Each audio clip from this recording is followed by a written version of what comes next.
So main responsibilities in the club is actually all the medical operations of the club. So overseeing the under 18s and under 23s physiotherapists about how we are dealing with, how we are doing with the injuries, and how we can progress the players and how we can help them to not get injured, and looking after their risk injury and prevention. Also looking after the 9s to 16s, the schoolboys, with the therapists that we've got there, and over the training that they've got in the evening time, and ensure that they are all fit to train, they are all safely returned back after an injury, and also that we have medical cover for every session or every game. Also, I work alongside with the sports science department, and our sports scientists are quite good to lead on this stuff, and actually we have quite good communication on what we need to ensure players' performance development and physical development. Yeah. And in long term, how can we help them to be stronger, faster, fitter, and all this stuff. So we are in a good communication with this, and then we go to the coaches to help them on how they are going to deal with the players' load and training sessions.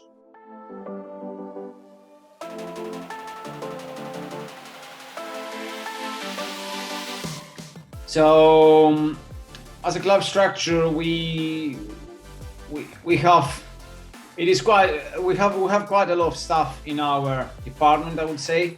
So apart from the physios and the sports scientists, it is nutritionists, psychologists, doctor, paramedics. All these are part of the academy of the performance support, and and how we help medically the players. So we meet with them officially, I would say monthly, and try to keep and roll everything, all the operations that happens. Anything that we need to address, anything we need to change after discussion.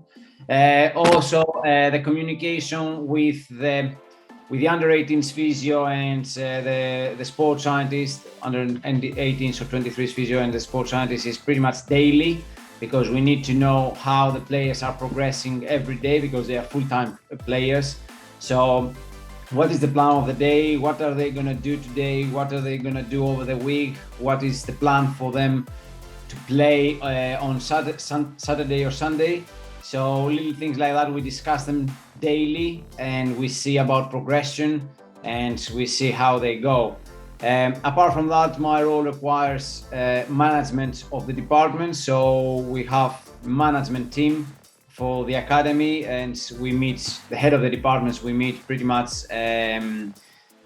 weekly, and with the academy director we meet monthly, and everything, it is like a pyramid. So anything needs to be addressed, we discuss it together. It goes to the to the head of departments, it goes to the academy director, and it goes like this.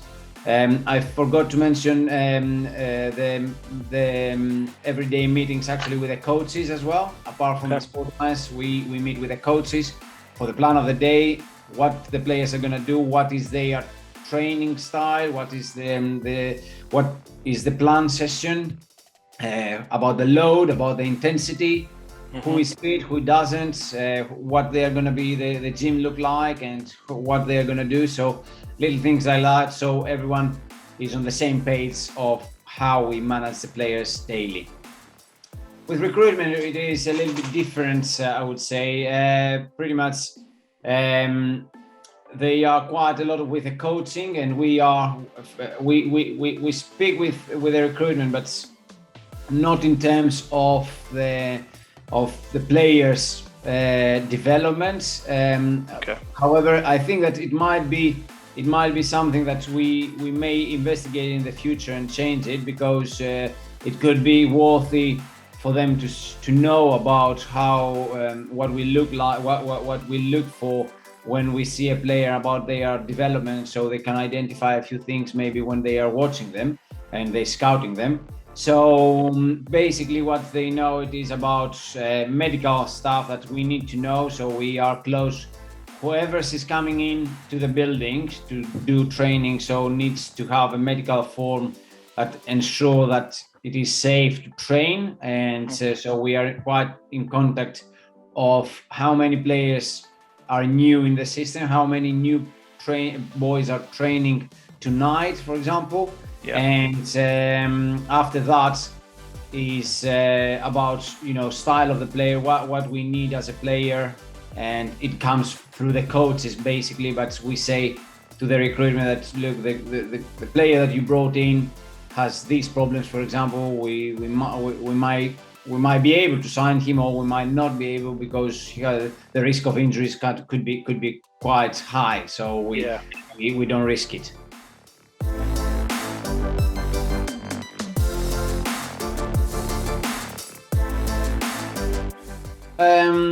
I think that the assistant coach is quite important role in football, and is as I would say, it is an extra pair of eyes, mouth, ears, hands there to help the first coach on how he's gonna do and how he's gonna apply the principles and the coaching and the technical to the players.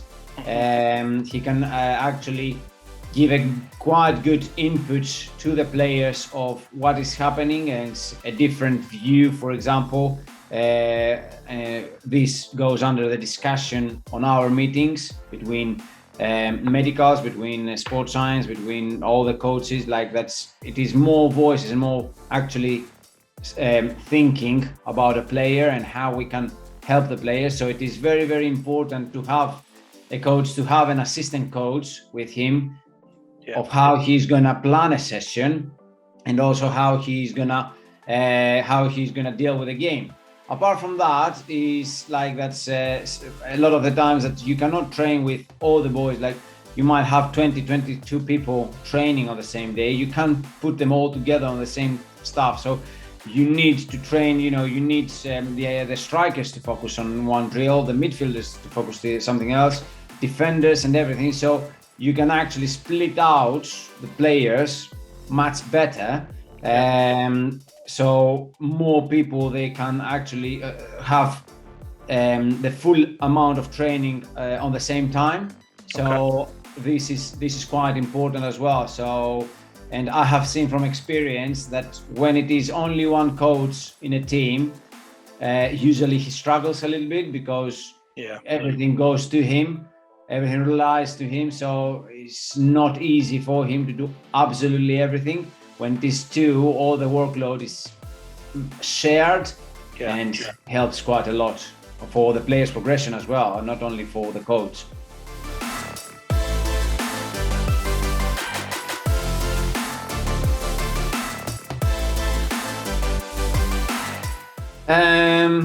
I think that the most important is the communication. This is, I think, the most important in football. And also as a coach, I think that's probably unique characteristics like leadership, like inspiration. You need to be like a model to the players, and they want to want to hear you when you give them guidelines. Some people, some coaches I have seen that they try to be quite very tough with them, or very strong, and sometimes they have the opposite result with the players. The player needs to respect the coach, but also to feel that he can support him and he can give him stuff. So this is a few things that as a personal characteristics are really important to add on, and how to progress there.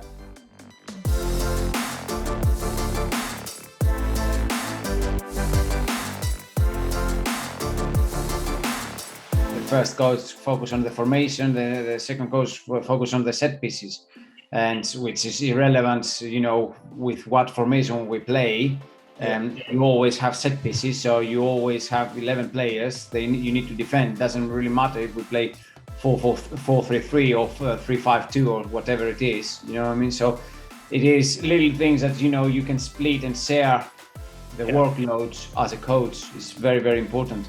I have seen a few players that, and you could see sometimes from the academy level that you might not be able to do it as a player, so you might not make it as a pro player.